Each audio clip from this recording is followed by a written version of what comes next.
دوسری بات، دوسرا پوائنٹ یہ ہے کہ محمد بن ابی بکر کی شخصیت کیسی تھی۔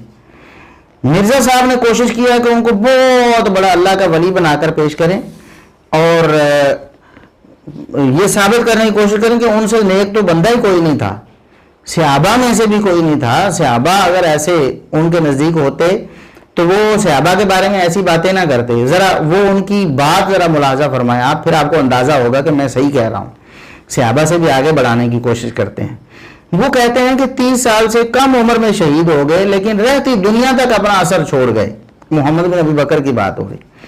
اللہ تعالیٰ ہمیں ایسے نیک بندوں کا ساتھ نصیب فرمائے۔ صرف 30 سال کی عمر میں وہ شہید ہوئے لیکن آتی دنیا کے لیے اپنا اثر چھوڑ گئے۔ اللہ تعالیٰ ان سے راضی ہو، قیامت والے دن اللہ تعالیٰ ہمیں ایسے اپنے نیک بندوں کا ساتھ نصیب فرمائے۔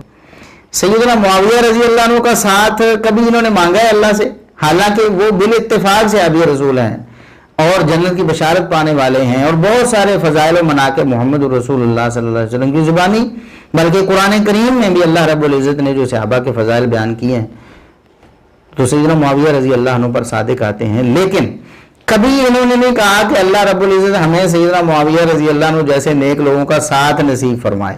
وہاں بغض ہے، وہاں عداوت ہے، نعوذ باللہ۔ ان کی تو جنت کو ماننے کے لیے بھی تیار نہیں، اس کی بھی نفی کرنے کے لیے ایڑی چوٹی کا زور لگاتے ہیں، بودھی تعویلیں کر کے صحیح بخاری کی اور صحیح مسلم کی حدیث کا انکار کرنے کی کوشش کرتے ہیں جس میں نبی کریم صلی اللہ علیہ وسلم نے جنت کی بشارت دی ہے۔ 2799 نمبر حدیث دیکھ لیں، 2799 نمبر، نبی کریم صلی اللہ علیہ وسلم نے جنت کی بشارت دی ہے سیدنا معاویہ رضی اللہ عنہ کو، تو نہیں مانتے وہاں اور نہ ان نیک لوگوں کا ساتھ پانے کی خواہش کرتے ہیں۔ محمد بن ابی بکر کو نیک بنا کے خود ہی کہتے اللہ تعالیٰ ہمیں اپنے ایسے نیک بندوں کا ساتھ نصیب فرمائے۔ اب ہم بتاتے ہیں کہ محمد بن ابی بکر کی شخصیت کیسی تھی۔ ہم یہاں جنت جہنم کے سرٹیفکیٹ تو تقسیم نہیں کر رہے، دیکھیں یہ تو صحابہ کرام کے بارے میں ہمارا اتفاقی عقیدہ اہل السنہ والجماعہ کا ہے، جیسا کہ قرآن میں اللہ رب العزت نے فرمایا وَكُلًّا وَعَدَ اللَّهُ الْحُسْنَىٰ۔ صحابہ تو سارے کے سارے جنتی ہیں، صحابہ کے علاوہ جو لوگ ہیں ان کے بارے میں جنت کی گارنٹی نہیں ہے۔ ہاں نیک لوگ بھی ہو سکتے ہیں، برے لوگ بھی ہو سکتے ہیں، جنت میں بھی جا سکتے ہیں، جہنم میں بھی جا سکتے ہیں، موحد ہیں تو جہنم میں جا کر بعد میں جنت میں آ سکتے ہیں۔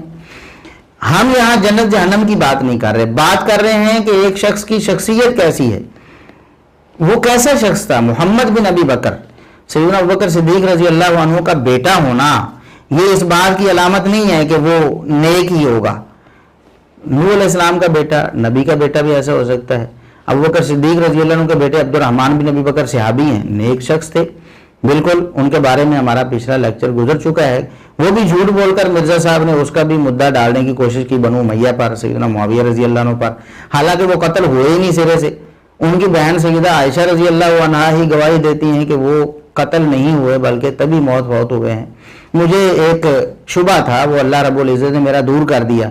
تو یہ دیکھیں کتنے لوگ ہیں، بدبخت لوگ ہیں، سیدنا معاویہ رضی اللہ عنہ کی دشمنی پال کر جھوٹ بول کر ان کو قاتل بنانے کی کوشش کر رہے ہیں، اور عبد الرحمن بن ابی بکر رضی اللہ عنہ کا قتل ان پر ڈالنے کی کوشش کر رہے ہیں۔ اس پر ہم الحمدللہ مفصل لیکچر جو ہے وہ ریکارڈ کروا چکے ہیں۔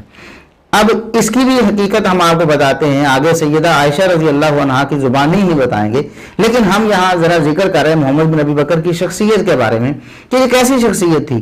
جو اس دور کے لوگ تھے ان کا کیا خیال تھا محمد بن ابی بکر کے بارے میں، وہ کیا سمجھتے تھے۔ تابعین کے دور کی بات ہے، یہ بھی تابعی تھے محمد بن ابی بکر بھی۔ تو ہم عام کسی تابعی کی بات نہیں کریں گے، بلکہ مرزا صاحب جس کو خیر التابعین کہتے ہیں، یعنی جن کو مرزا صاحب کہتے ہیں سارے تابعین میں سے بہترین، سب سے بہتر چوٹی کے جو تابعی ہیں، ان میں سے ایک امام حسن بصری ہیں رحمہ اللہ تعالی، جلیل القدر تابعی ہیں، کسی کا کوئی اختلاف نہیں اہل سنہ والجماعہ کا ان کی صداقت، دیانت، امانت میں۔ مرزا صاحب کی زبانی بھی آپ سن لیں، مرزا صاحب کہتے ہیں کہ وہ خیر التابعین ہیں، یعنی جو سب سے بہترین، سب سے نیک اور سب سے زیادہ علم والے، زیادہ فضل والے تابعین تھے۔ ان میں سے امام حسن بصری، وہ تین کا نام لیتے ہیں، ان میں سے ایک حسن بصری ہیں۔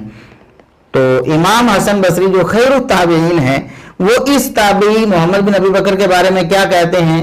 الطبقات الکبریٰ ہے امام ابن سعد رحمہ اللہ تعالیٰ کی، جس کو طبقات ابن سعد کہتے ہیں اردو میں، اس میں روایت ہے صحیح سند کے ساتھ